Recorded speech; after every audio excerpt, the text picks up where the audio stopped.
Barada, une émission couleur jeune. Une émission des jeunes pour les jeunes, pour la culture de la non-violence, la citoyenneté et le développement, pour mes frères, pour mes soeurs, pour mes potes. Une émission des jeunes pour les jeunes, pour la culture de la non-violence, la citoyenneté et le développement, pour mes frères, pour mes soeurs, pour mes potes. Barada pour des jeunes, Barada avec les jeunes, Barada couleur jeune, émission couleur jeune, Barada. Ce programme est de Church for Common Ground avec un appui financier de l'UNICEF. Chers amis, c'est toujours un plaisir de vous retrouver très nombreux à l'écoute de votre émission Couleur Jeune.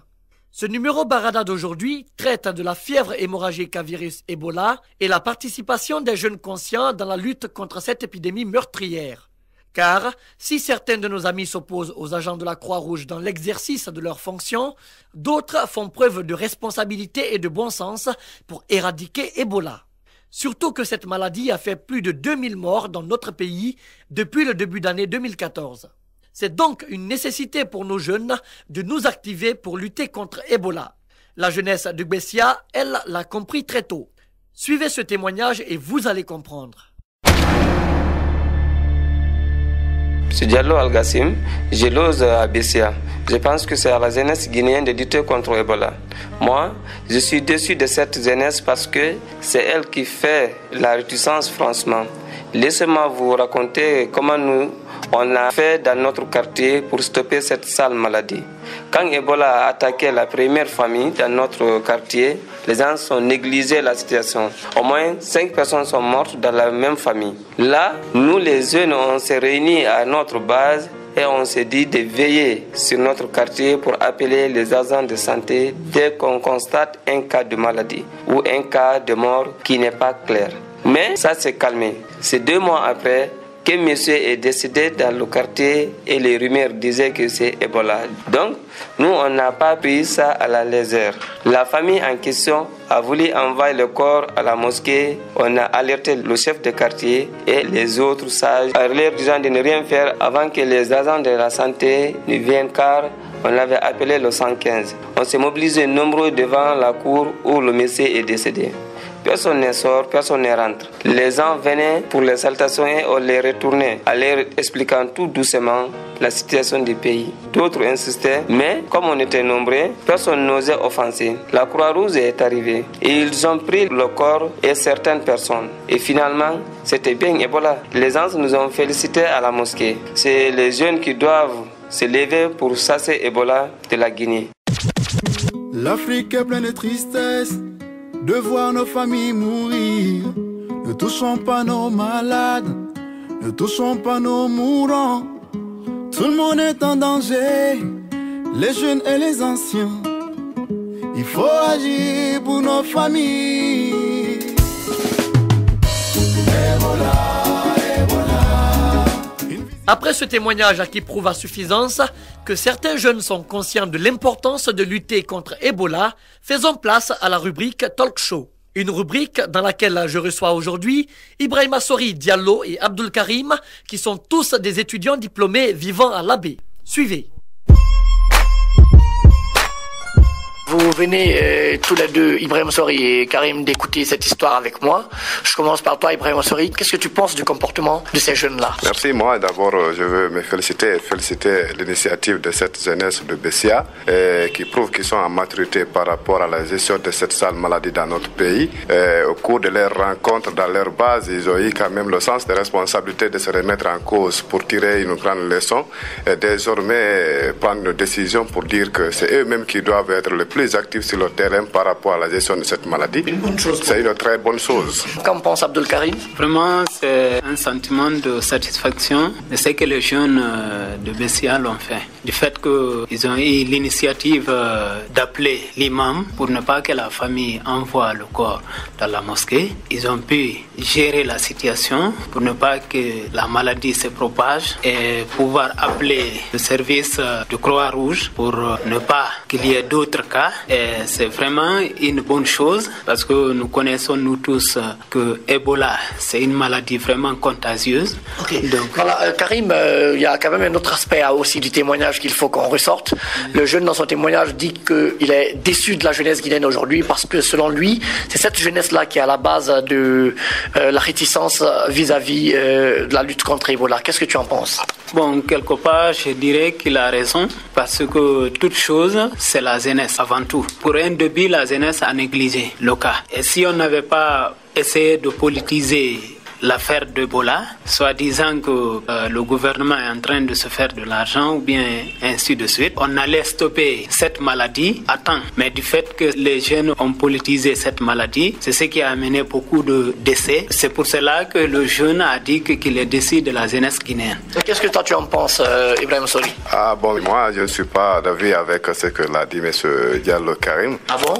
Moi je veux dire que ce ne sont pas les jeunes qui ont politisé l'affaire, plutôt ce sont les jeunes qui constituent surtout le bas peuple qui subissent aujourd'hui.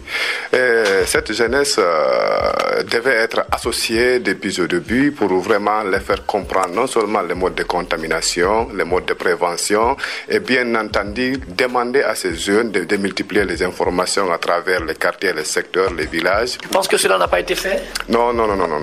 Ni la coordination, ni les services de santé, ni la Croix-Rouge, aucune de ces structures n'a associé les jeunes dans le cadre de la lutte contre le Ebola en Guinée.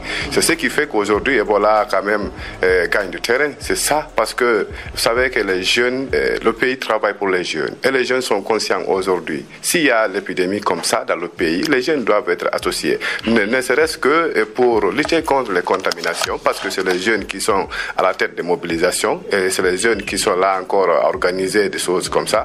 Mais si les jeunes ne sont pas associés, ils méconnaissent complètement les modes de contamination, les modes de prévention.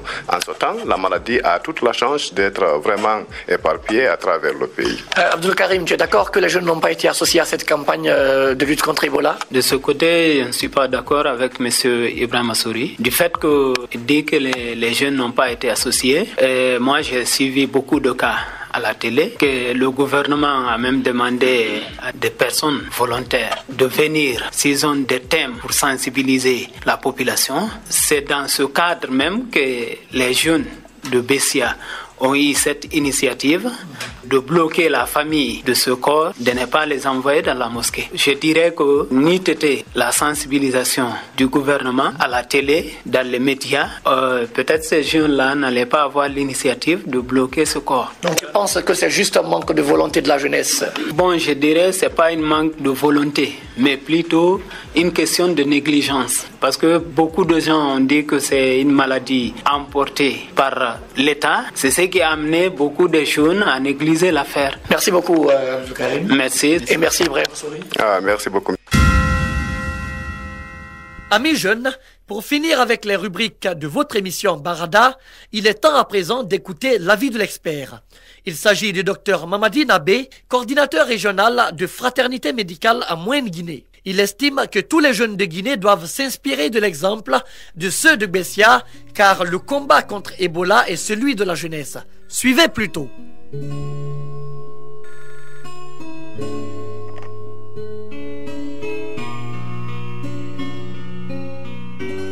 Docteur Nabé, vous venez donc de suivre avec moi le témoignage de ce jeune de Bessia et le débat autour de ce témoignage. Qu'est-ce que vous en pensez globalement? De façon très globale, je dirais en premier lieu que ce témoignage est très important dans la mesure où la jeunesse est en train de faire son propre mea culpa dans le cas, n'est-ce pas, de la lutte contre cette épidémie à virus Ebola. Ma première analyse d'abord, c'est le constat que cette jeunesse a fait suite à des décès non élucidés dans un quartier qui a été éprouvé par la maladie à virus Ebola. Donc cette prise de conscience collective de la jeunesse est un élément extrêmement important et qui a abouti vraiment à prendre des décisions pour participer à rompre la chaîne de contamination au niveau du quartier. Et le deuxième élément, moi je pense que de tout ce que je viens d'écouter de ce témoignage, la communauté est beaucoup plus réticente, à mon humble avis, que la jeunesse. Dans la mesure où, quand la jeunesse est mobilisée, pour aller barrer la route aux gens qui s'apprêtaient à rentrer. Il y a des gens qui ont voulu forcer la situation. Voilà. Docteur Nabé, il y a quand même un point de ce témoignage sur lequel nos deux amis dans le débat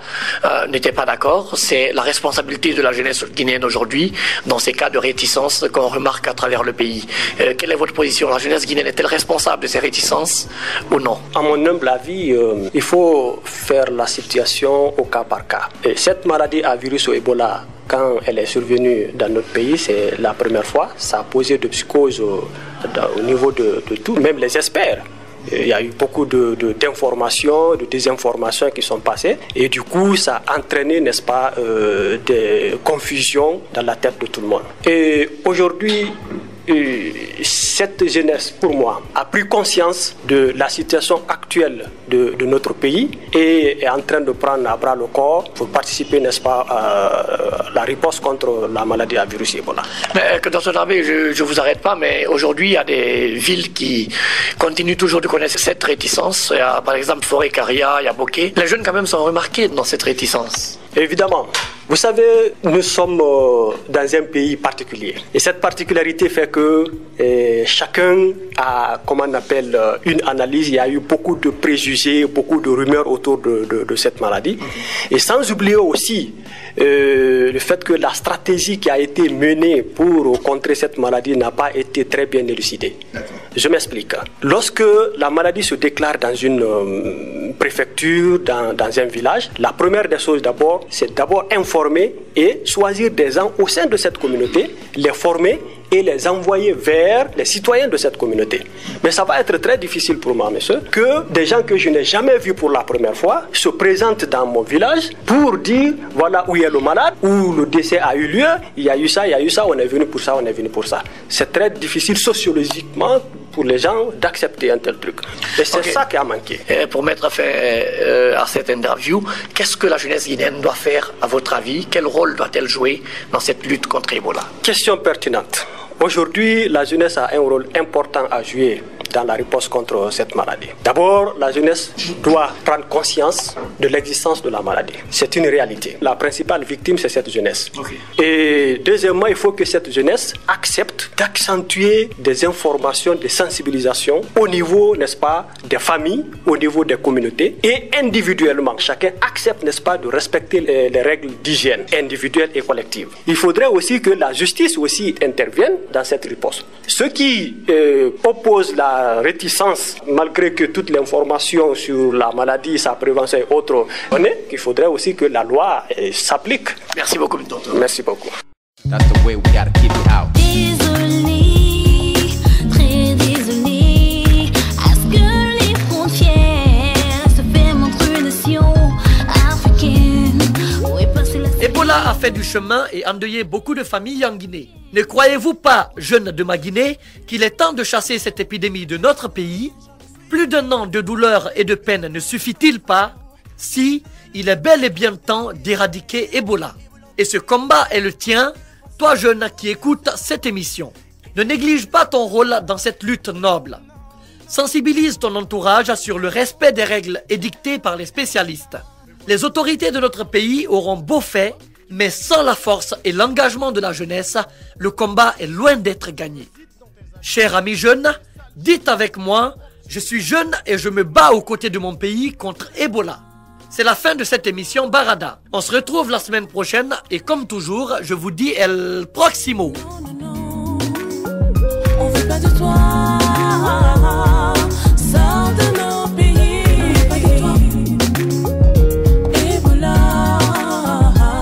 Ebola, pourquoi tant de morts, tant de ravages? Pourquoi des familles endeuillées? Ebola, on te vaincra. Vous voulez réagir à cette émission? Envoyez-nous un SMS au 622 31 39 81 ou appelez-nous au 622 05 05 33. Vous pouvez également nous envoyer un mail sur guinea@sfcg.org ou nous suivre sur notre adresse Facebook Search for Common Ground Guinée.